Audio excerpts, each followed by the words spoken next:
दोस्तों नमस्कार, स्वागत है आप सभी का एक बार फिर से। चलिए जानते हैं राजस्थान की ताज़ा खबरों को, लेकिन उससे पहले अगर आपने अभी तक इस चैनल को सब्सक्राइब नहीं किया तो सब्सक्राइब कर लें, जिससे कि आपको राजस्थान की ताज़ा खबर रोजाना मिलती रहे।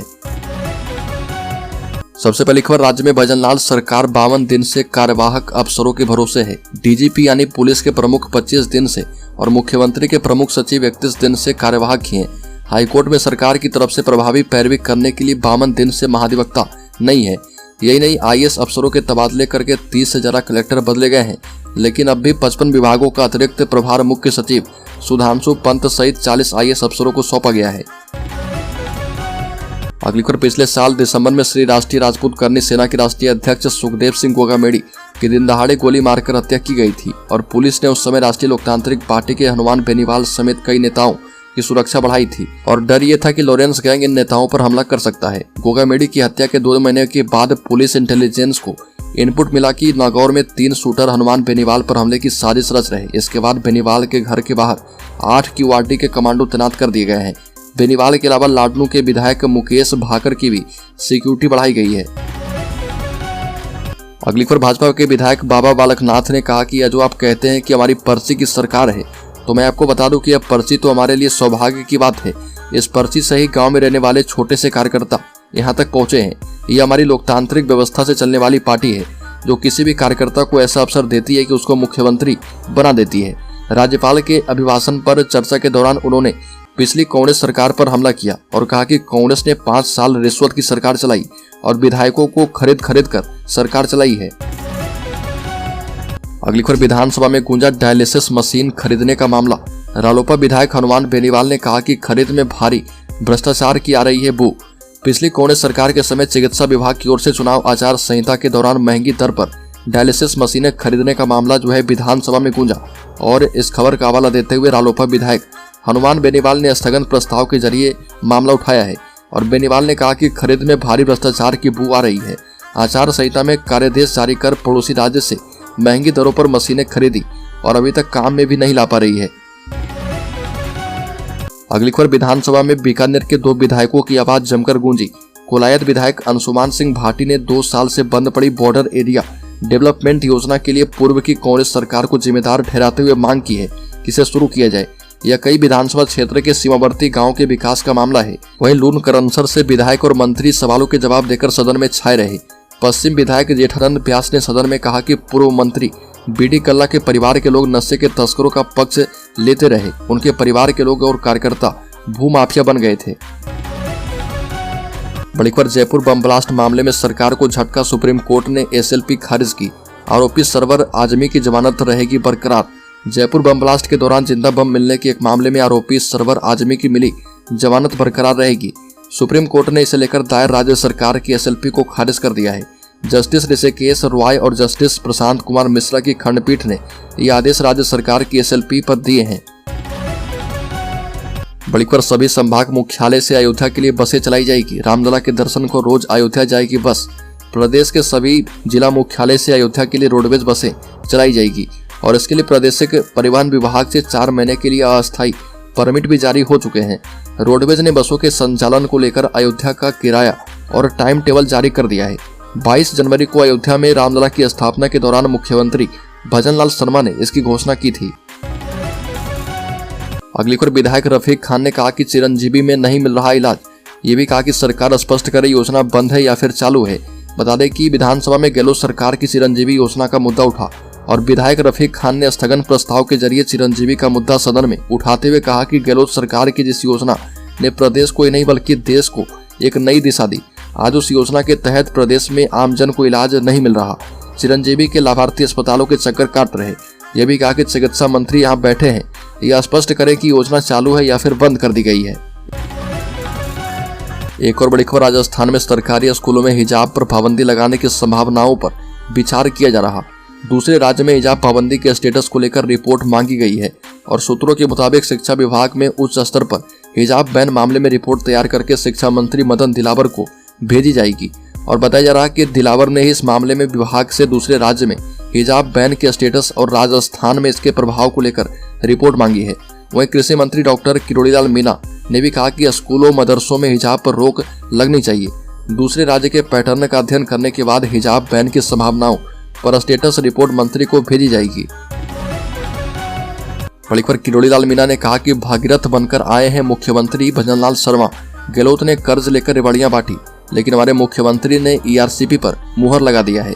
कृषि मंत्री डॉक्टर किरोड़ी लाल मीणा ने eastern Rajasthan canal project ERCP के मुद्दे पर पिछली कांग्रेस सरकार पर निशाना साधा। साथ ही मुख्यमंत्री भजनलाल शर्मा की तुलना भागीरथ से की है और कहा कि ईआरसीपी की नई योजना से राजस्थान को पहले से ज्यादा पानी मिलेगा और इसका 90% पैसा जो है केंद्र सरकार देगी। इसे बनाने में जितना भी पैसा खर्च आएगा सबका पैसा केंद्र सरकार देगी और इस योजना से मुख्यमंत्री भजनलाल शर्मा भागीरथ बनकर आए हैं। अगली खबर, राज्यपाल के अभिभाषण के दौरान हवा महल से बीजेपी विधायक बालमुकुंदाचार्य ने राम मंदिर, जिन्ना और हिंदुत्व को लेकर कांग्रेस पर निशाना साधा और कहा कि ऐसा लगता है कि जिन्ना का भूत अभी तक भारत से भागा नहीं है। कहीं ना कहीं जिन्ना अभी मौजूद है और वह जिन्ना कईयों को राम से दूर रखता है। राम मंदिर की प्राण प्रतिष्ठा में बुलाने के बावजूद कई नेता नहीं गए। हो सकता है कि राम की इच्छा नहीं थी। अब जब सनातनियों को अपने आंख खोल लेने चाहिए। कई लोगों को राम में राजनीति दिखती है, ऐसे लोगों को अलग कर देना चाहिए। अगली खबर, कर्नाटका के बाद अब राजस्थान की सियासत में हिजाब की एंट्री हो चुकी है।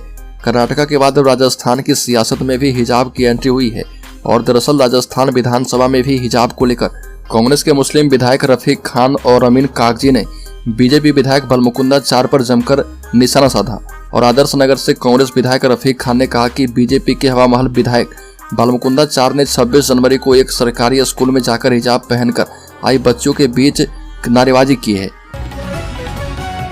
अगली खबर, राजस्थान के राज्यपाल कलराज मिश्र हुए अस्पताल में भर्ती। बता दें कि राजस्थान के राज्यपाल कलराज मिश्र अस्पताल में भर्ती करवाए गए और तबीयत बिगड़ने के बाद उन्हें अस्पताल में भर्ती करवाया गया।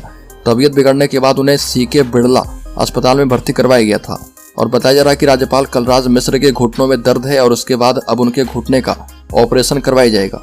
बता दें कि राजस्थान राजभवन के द्वारा इस बारे में सूचना दी गई है कि राज्यपाल श्री कलराज मिश्र का बाएं घुटने का ऑपरेशन किया जाएगा।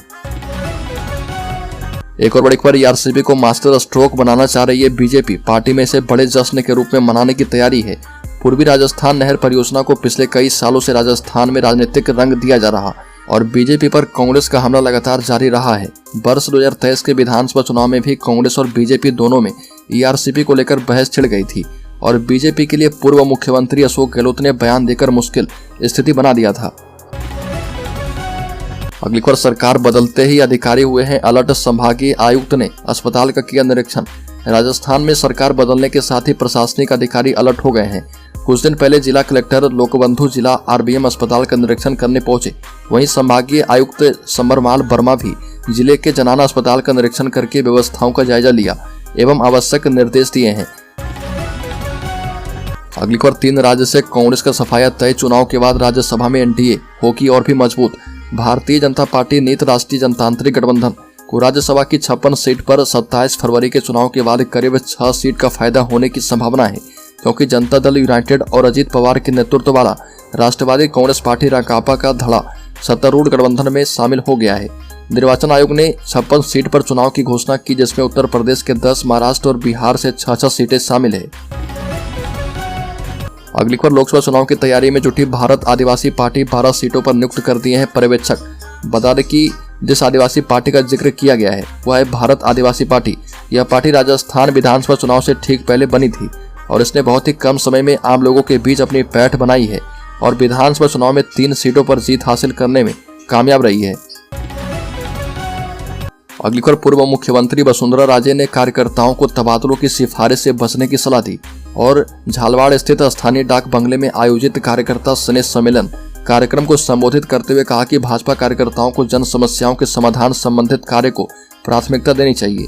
और मुख्यमंत्री वसुंधरा राजे ने कहा कि जिले में पटरी से उतर चुकी व्यवस्थाओं को दुरुस्त करने की आवश्यकता है। उनका इशारा मेडिकल इंजीनियरिंग, पॉलिटेक्निक और हार्टिकल्चर कॉलेज, पेयजल एवं बिजली तंत्र की ओर था। झालवाड़ के विकास की चर्चा करते हुए राजे ने जिले के आधारभूत ढांचे में 35 साल के दौरान हुए परिवर्तन को याद किया है। बड़ी खबर, राजस्थान में गैंगवॉर की सुगबुगाहट, पुलिस को मिली है जबरदस्त इनपुट। कैलाश मांझू के घर के बाहर जवानों की तैनाती। राजस्थान के जोधपुर में हाल ही में पुलिस के द्वारा जिले में जांच की प्रक्रिया शुरू की है और हाल ही में पुलिस को मिली कुछ इनपुट के बाद विधायक हनुमान बेनीवाल की सुरक्षा बढ़ा दी गई है और पुलिस को इनपुट मिली है कि गैंग वॉर बड़े स्तर पर हो सकता है और जोधपुर में गैंग वॉर की सुगबुगाहट जो है दिख रही है। माना जा रहा है कि जांच एजेंसी को जरूर ही कुछ बड़ा इनपुट मिला है, जिसके बाद गैंग वॉर की आशंका जताई जा रही है और वहीं किसी तरह की अनहोनी की आशंकाओं के बाद पुलिस इससे निपटने की तैयारी में जुट गई है। गैंग वॉर की सुगबुगाहट इस बात से सामने आ रही है क्योंकि जोधपुर पुलिस ने पिछले कई दिनों से एहतियातन सुरक्षा को लेकर विशेष ध्यान दे रही है। जगह जगह ए श्रेणी की नाकेबंदी की जा रही है, जबकि 6 से 7 अपराधी पर विशेष ध्यान रखा जा रहा।